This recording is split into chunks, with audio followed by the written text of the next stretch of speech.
sukacita, karena itulah yang dikehendaki oleh Tuhan dalam kehidupan kita. Bisa berkata amin. Puji Tuhan, mari kita membuka Injil Matius pasalnya yang ke-8. Matius pasalnya yang ke-8.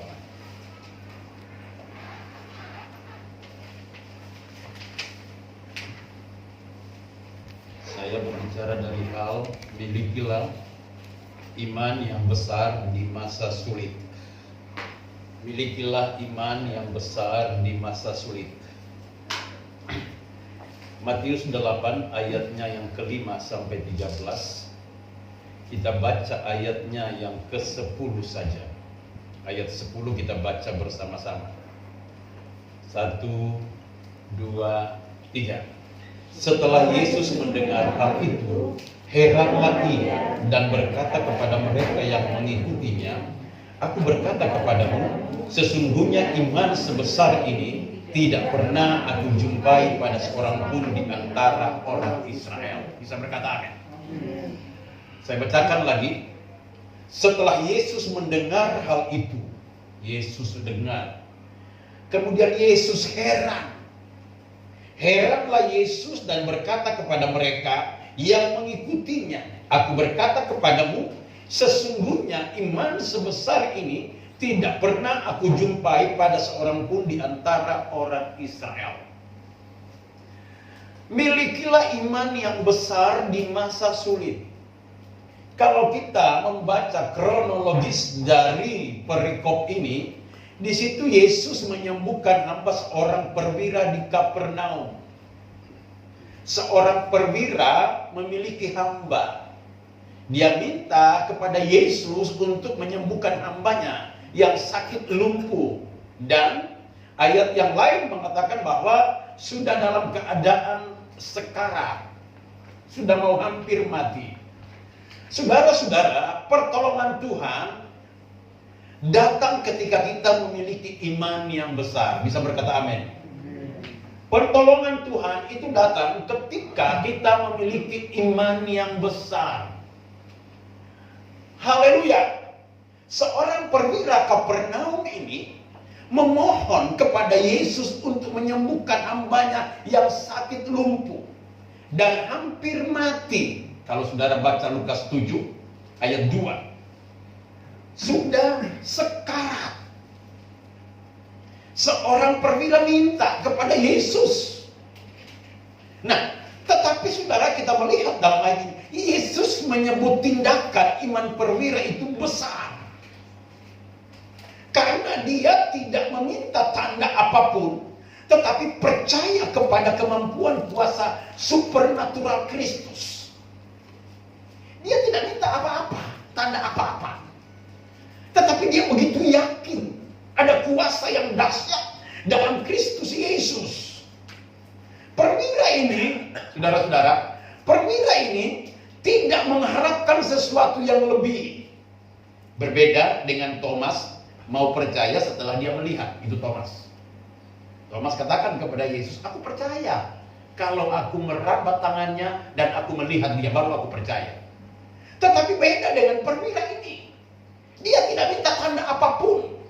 Kenapa dia tidak minta tanda apapun? Karena dia memiliki iman yang besar. Bisa berkata amin.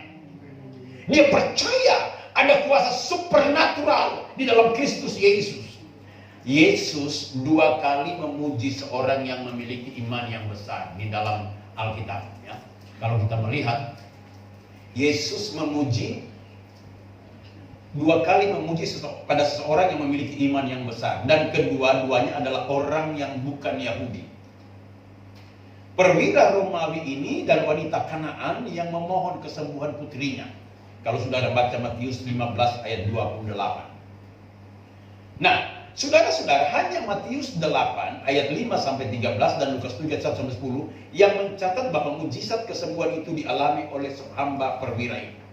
Kalau saudara baca 2 perikop ini dalam Injil Matius 8 dan Lukas pasal 7. Nah, dari kedua Injil ini menunjukkan bahwa hamba yang menderita itu masih muda. Kenapa masih muda? Di dalam Injil Lukas pasal 7, Lukas menggunakan kata Yunani doulos, hamba itu doulos. Doulos itu berarti budak. Masih muda, budak yang masih muda, tapi dalam keadaan sakit dan hampir mati. Ayatnya yang kedua dalam Lukas 7, di situ ada seorang perwira yang mempunyai seorang hamba yang sangat dihargainya. Kalau saudara baca ayatnya yang ke-7 ya, Lukas 7 ayat 2. Di situ ada seorang perwira yang mempunyai seorang hamba yang sangat dihargainya. Hamba itu sedang sakit keras dan hampir mati. Dalam Injil Matius menggunakan kata Yunani pias. Pias ini artinya seorang yang masih muda. Matius 8 ayat 6. Tuan, hambaku terbaring di rumah karena sakit lumpuh dan ia sangat menderita. Hambaku di sini memakai kata pias. Jadi seorang yang masih muda, sakit lumpuh dan hampir mati. Arti iman yang besar, saudara, kalau kita melihat arti iman yang besar ini, iman yang terpuji. Ayat 10. Iman yang memberi penuh harapan di hati, minta kesembuhan. Jadi iman yang besar adalah iman yang terpuji. Iman yang penuh harapan. Iman yang berharap sungguh-sungguh minta kesembuhan. Kalau ayat 13 saudara baca di sana. Nah, sebesar ini, Yesus berkata iman sebesar ini. Itu sebesar ini dalam bahasa Yunani dipakai tosoutos. Tosoutos. Kalau saudara melihat ya. Nah, tosoutos. Dalam bahasa Yunani dipakai kata tosoutos namanya. Ya.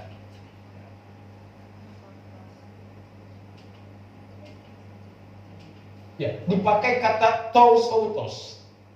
Jadi arti iman yang besar ini dalam bahasa Yunani pakai tosoutos, artinya kuantitas, begitu besar, begitu banyak, iman yang begitu besar, iman yang begitu banyak. Kemudian ada dikatakan waktu begitu lama. Walaupun begitu lama, hambanya ini sakit, namun dia percaya Tuhan Yesus pasti menyembuhkan. Ada banyak orang menyerah dalam keadaan ini sudah lama tidak bisa lagi disembuhkan. Ini sudah tidak mungkin lagi akan disembuhkan. Tetapi saya mau katakan kepada saudara, jika engkau memiliki iman yang besar, mujizat pasti terjadi. Bisa berkata amin. Artinya iman yang besar adalah iman yang matang. Iman yang sudah melewati proses waktu yang sudah dewasa rohani. Kalau saudara membaca Matius 8 ayat 10, di situ dikatakan, setelah Yesus mendengar hal itu, heranlah ia dan berkata kepada mereka yang mengikutinya, aku berkata kepadamu, sesungguhnya iman sebesar ini tidak pernah aku jumpai pada seorang pun di antara orang Israel. Tolong kalian ikuti apa yang Opa paparkan. Diklik aja. Jadi saudara-saudara, Yesus mendengar itu heran. Terjemahan Alkitab dalam bahasa Indonesia sehari-hari, di situ dipakai kata, waktu Yesus mendengar apa yang dikatakan oleh perwira itu, ia kagum sekali. Yesus begitu kagum kepada perwira ini, ya. Lalu ia berkata kepada orang-orang yang sedang mengikuti dia, bukan main orang ini. Seperti itu katanya. Bukan main orang ini. Di antara orang Israel pun belum pernah aku menemukan iman sebesar ini. Yang Tuhan cari hari-hari ini di masa sulit, iman yang besar seperti perwira ini. Bisa berkata amin. Harus punya iman yang besar. Pertaruhkan iman yang besar. Saya akan mengatakan kepada saudara, kalau saudara punya iman yang besar, persoalan apapun, masalah apapun pasti bisa diselesaikan. Haleluya. Buktinya, seorang hamba yang sudah lama sakit, lumpuh, dan sudah mau hampir mati, tetapi Tuhan sembuhkan. Dan penyembuhan yang dilakukan oleh Yesus bukan didatangi, hanya perkataan iman dari seorang perwira itu. Haleluya. Jadi pendeta tidak harus ke rumah saudara. Kalau saudara punya iman, katakan amin, saya percaya Tuhan pasti menolong saya. Haleluya. Lihat ini, solusi untuk memiliki iman yang besar seperti perwira ini, sehingga menggugah hati Yesus untuk menyembuhkan hambanya. Apa solusinya? Kenapa Tuhan bisa menyembuhkan hamba dari perwira ini atas permintaan dari perwira ini. Solusinya, seorang memiliki iman yang besar. Coba kita melihat beberapa poin yang saya berikan kepada saudara. Perhatikan baik-baik. Kalau saudara ingin mengalami terobosan-terobosan keuangan di masa sulit, kalau saudara ingin mengalami jamahan Tuhan atas sakit penyakit saudara, corona tidak bisa mendeteksi saudara, harus miliki hal-hal berikut. Yang pertama, perhatikan yang pertama. Perwira ini merasa tidak berlayak atau rendah hati. Dia merasa tidak layak mau menerima Yesus dalam rumahnya. Jadi kalau saudara membaca Matius 8 ayat 8 dikatakan, lihat Matius 8 ayat 8. Tetapi jawab perwira itu kepadanya, Tuan, aku tidak layak menerima Tuhan di dalam rumahku. Katakan saja sepatah kata, maka hambaku itu akan sembuh. Jadi perwira ini, doanya didengar, permintaannya didengar, karena perwira ini merasa tidak berlayak. Dia rendah hati. Saya mau katakan kepada saudara, kalau Tuhan mau tolong saudara, hiduplah dalam rendah hati. Amin. Perwira ini tak layak. Aku tidak berlayak menerima Tuhan di dalam rumahku. Artinya menempatkan Yesus pada posisi yang jauh lebih tinggi dibandingkan dengan dirinya sendiri. Itu perwira. Dia tempatkan Yesus paling utama di atas segala-galanya. Dia rendah hati. Dia tidak sombong. Perwira ini seorang yang punya kedudukan pegawai istana. Kalau berbicara sombong, dia seorang perwira. Tetapi ketika Yesus mau datang ke rumahnya, dia berkata, gak usah datang, aku gak layak Tuhan. Ada banyak orang imannya tidak dijawab, doanya gak dijawab karena terlalu sombong, mengandalkan harta kekayaan, mengandalkan kedudukan. Tetapi perwira ini tidak. Dia katakan, aku gak layak. Hidup di dalam kerendahan hati. Ketika hati kita rendah, air itu mengalir dari tempat yang tinggi ke tempat yang rendah. Bisa berkata amin. Tuhan cari orang yang beriman, memiliki kerendahan hati. Ini perwira. Aku gak layak. Haleluya. Haleluya. Yeremia 57 ayat 15 berkata begini. Perhatikan Yeremia 57 ayat 15. Sebab beginilah firman Tuhan yang maha tinggi dan yang maha mulia, yang bersemayam untuk selamanya, dan yang maha kudus namanya. Aku bersemayam di tempat tinggi dan di tempat kudus, tetapi juga bersama-sama dengan orang yang remuk hati dan rendah hati, untuk menghidupkan semangat orang-orang yang rendah hati dan untuk menghidupkan hati orang-orang yang remuk. Lihat, Tuhan itu di tempat yang maha tinggi, di tempat yang maha mulia. Tetapi kalau kita berkata, aku itu walaupun di tempat yang tinggi, maha mulia, tapi itu aku hadir di tengah-tengah orang yang rendah hati, yang remuk hatinya. Bisa berkata amin. Kalau mau didengar, yakinlah iman yang besar didengar oleh Tuhan. Tetapi ada hal yang harus kita lakukan. Merasa tidak berlayak, merasa diri rendah, gak punya apa-apa. Kalau saya berkata kepada saudara, kalau doa saudara mau didengar oleh Tuhan, mari tempatkan dirimu rendah hati.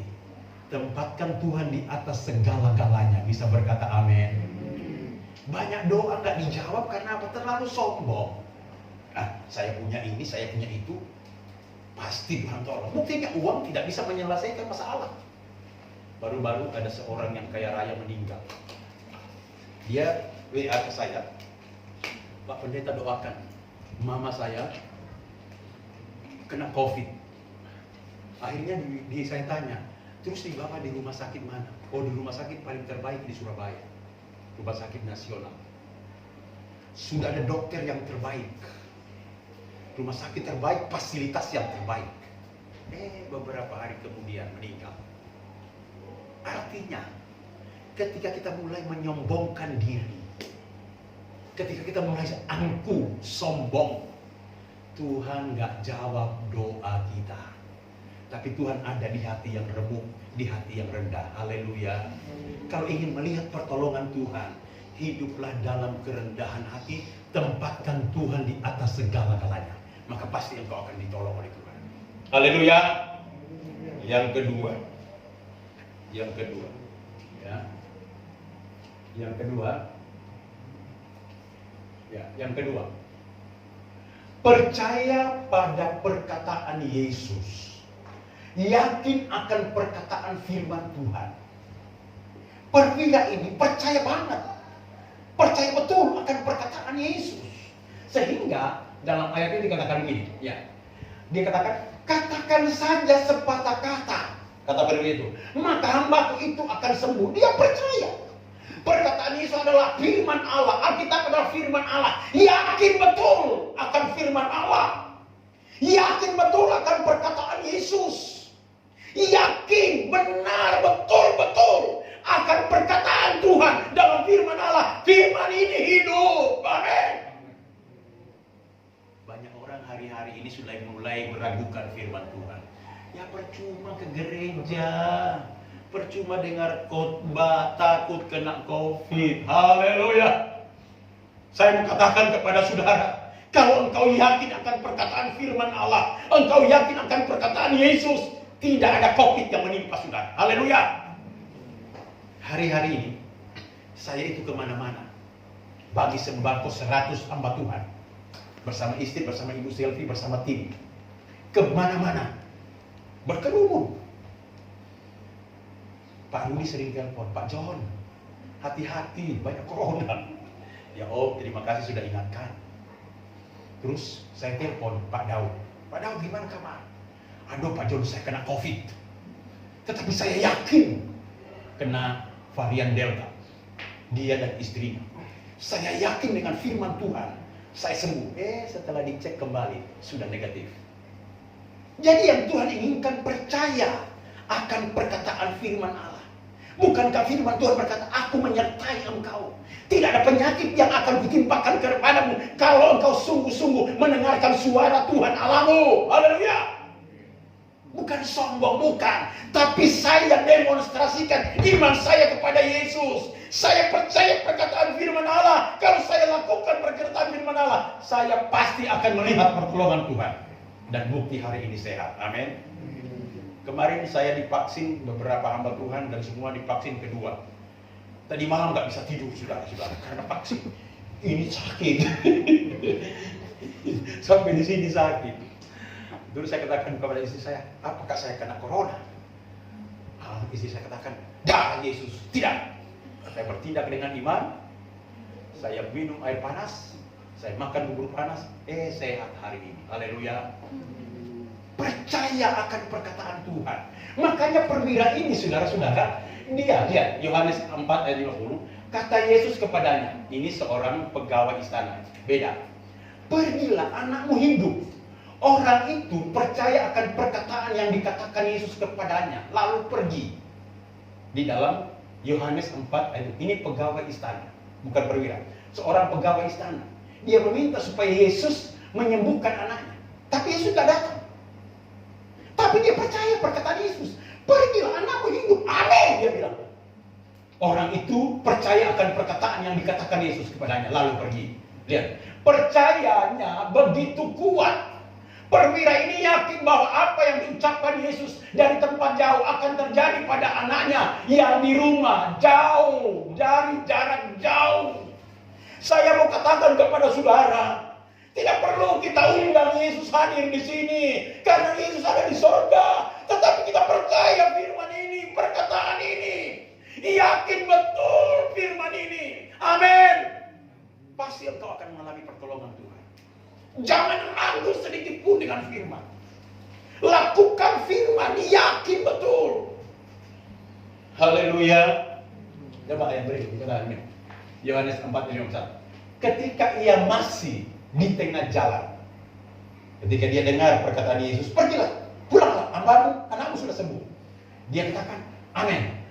Ketika ia masih di tengah jalan, hamba-hambanya telah datang kepadanya dengan kabar bahwa anaknya hidup. Ia bertanya kepada mereka, pukul berapa anak itu mulai sembuh? Jawab mereka, kemarin siang pukul 1 demamnya dia. Demamnya hilang, demam tinggi, corona, saudara-saudara. Demamnya hilang. Ini COVID ini. Jadi COVID sudah ada 2000 tahun yang lalu. Demamnya hilang. Maka teringatlah ayah itu bahwa pada saat itulah Yesus berkata kepadanya, anakmu hidup. Lalu ia pun percaya, ia dan seluruh keluarganya. Bisa berkata amin? Yakin akan perkataan Tuhan, yakin akan firman Allah. Jangan ragu sedikit pun. Makanya di gereja ini, ketika orang mulai menutup gereja, bukan sombong, saya bukan sombong, tetapi saya perkatakan dengan firman, orang yang datang di gereja ini pasti sehat semua dan diberkati. Haleluya. Percaya akan perkataan Tuhan, percaya akan firman Allah. Hari-hari ini iman kita sedang diuji, betul-betul diuji. Masa kita mau kalah dengan corona? Apakah tidak ada firman? Firman berkata, aku melindungi engkau. Tidak ada penyakit yang menimpamu. Malapetaka tidak akan menimpamu. Tulah tidak akan mendekat kepada kemahmu. Yakin betul. Haleluya. Yakin betul akan pertolongan Tuhan. Amin, saudara. Tuhan ingatkan kembali supaya kita percaya pada perkataannya, yakin akan firman Tuhan. Yang terakhir, ya apa yang dilakukan oleh perwira itu? Perwira itu suka mengasihi atau suka memberi. Rupanya yang membuat hati Yesus tergerak menolong perwira ini, karena perwira ini dia kan orang Roma, bukan orang Yahudi. Karena ternyata perwira ini suka memberi, suka mengasihi orang. Saudara, kalau saudara ingin ditolong Tuhan, kehidupan yang suka memberi itu lakukan. Amin. Lihat ya, lihat. Lukas 7 ayat 4 sampai 5 berkata, mereka datang kepada Yesus, orang-orang di sekitar Yesus, dan dengan sangat mereka meminta pertolongannya. Yesus bertanya, ia layak engkau tolong. Perwira itu maksudnya layak Tuhan Yesus tolong, sebab ia mengasihi bangsa kita, dan dialah yang menanggung pembangunan rumah ibadah kami. Rupanya perwira ini yang menanggung pembangunan rumah ibadah orang Yahudi. Sehingga orang Yahudi minta kepada Yesus, layak engkau tolong. Dia suka memberi, dia suka berkorban untuk pekerjaan Tuhan. Saya mau katakan kepada saudara, kalau saudara ingin dijawab doa saudara, lakukan kebenaran firman Allah. Suka memberi, suka berkorban. Amin. Saya contohkan Sangga Edo. Mereka berdua setiap minggu pertama mengembalikan diri Tuhan. Lihat mereka diberkati Tuhan. Haleluya. Haleluya. Jadi tiket untuk menerima berkat Tuhan, iman dijawab oleh Tuhan. Korban dong untuk Tuhan, korban dong untuk pekerjaan Tuhan, korban dong untuk gereja. Alkitab berkata, ia layak engkau tolong, sebab ia mengasihi bangsa kita, dan dialah yang menanggung pembangunan rumah ibadah kami. Ditanggung oleh perwira itu. Rumah ibadah orang Yahudi, dia bukan orang Yahudi, dia orang Roma. Tapi dia percaya, dia lakukan yang terbaik. Baru-baru dari Palembang, seorang China, Pak Tio nyumbang 2 triliun untuk Polda Sulsel untuk COVID. 2 triliun. Kalau dia sudah meninggal, tapi dia wariskan ke anak-anaknya, disumbang. Banyak orang hari-hari ini dermawan, saudara-saudara. Barusan saya diantar beras 2 ton, 2000 kilo. Kemudian sekitar 80 dos Indomie diantar ke sini. Orang sudah mulai dermawan. Dan saya melihat orang yang menyumbang itu hari ini sehat dan diberkati Tuhan. Walaupun di tengah-tengah kesulitan. Haleluya. Hai, kalau engkau lakukan, suka memberi, suka berkorban untuk pekerjaan Tuhan, seperti perwira ini, engkau akan melihat pertolongan Tuhan demi pertolongan Tuhan. Amin. Saya senang kepada Saga Edo. Setiap mereka kebagian ke sini bawa aqua. Alamo yang bilang ini. Wah, puji Tuhan. Pak John sudah tidak beli aqua lagi. Ya, suka memberi. Ukuran manusia mungkin kecil, tapi Tuhan lihat. Saudara percaya bahwa Tuhan melihat persembahan saudara? Tuhan lihat. Ketika ada dalam satu ruangan, semua orang memberi persembahan. Tapi Yesus tertarik dengan persembahan seorang janda. Yesus lihat, janda ini lebih besar memberi daripada kamu. Orang kaya memberi dari kelebihannya. Janda ini memberi apa yang semua ada padanya. Makanya Tuhan jawab, janda itu. Haleluya. Mari, poin yang ketiga, suka memberi, suka mengasihi. Haleluya. Jangan artinya maksudnya jangan terhalang dengan adanya situasi kemudian saudara tidak akan memberi. Tetap berkorban. Karena apa yang saudara korbankan Tuhan lihat. Dalam Alkitab berkata dalam 1 Korintus 15 ayat 58 berkata, hendaklah jerih lelamu tidak sia-sia. Artinya lakukanlah yang terbaik untuk Tuhan. Giatlah dalam segala pekerjaan Tuhan, karena jerih lelamu tidak sia-sia. Tuhan tahu. Apakah Tuhan tidak tahu? Perwira ini sering memberi untuk pembangunan rumah ibadah. Tuhan tahu. Makanya orang-orang yang di sekitar itu ingatkan, bukan Tuhan tidak tahu, tapi Tuhan tahu. Makanya ketika perwira itu minta, sembuhkan hambaku, maka dia menyembuhkan hamba dari perwira itu dari jarak. Saya mau katakan kepada saudara, biarlah kehidupan kita suka memberi. Amin, saudara. Tolong diklik.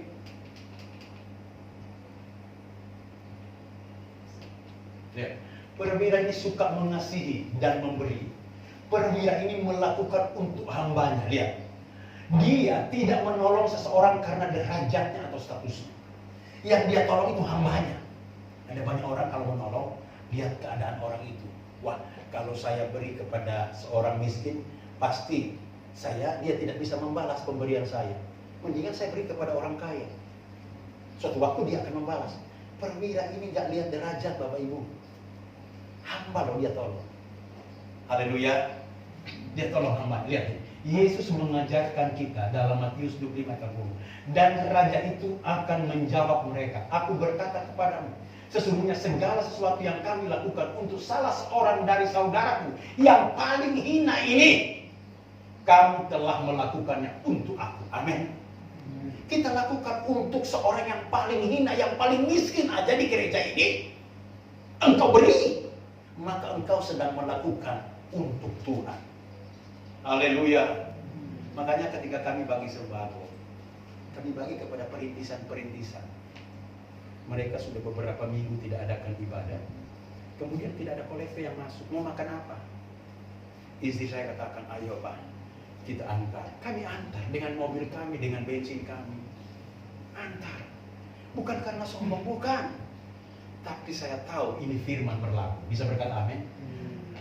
Kalau dikatakan sesuatu yang kami lakukan untuk salah seorang dari saudaraku yang paling hina ini, kamu telah melakukannya untuk aku.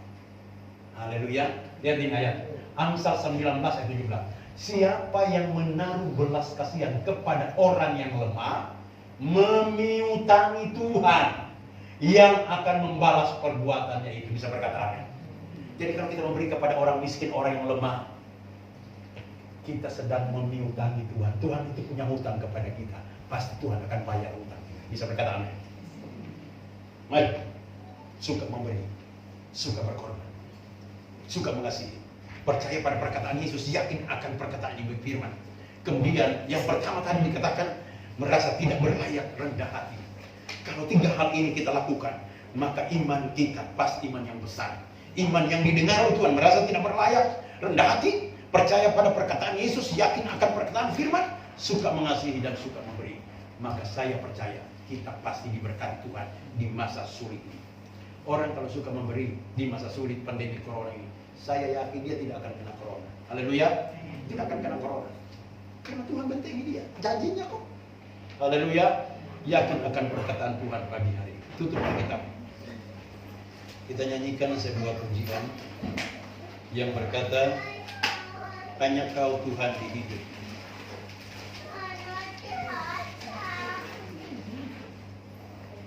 Haleluya.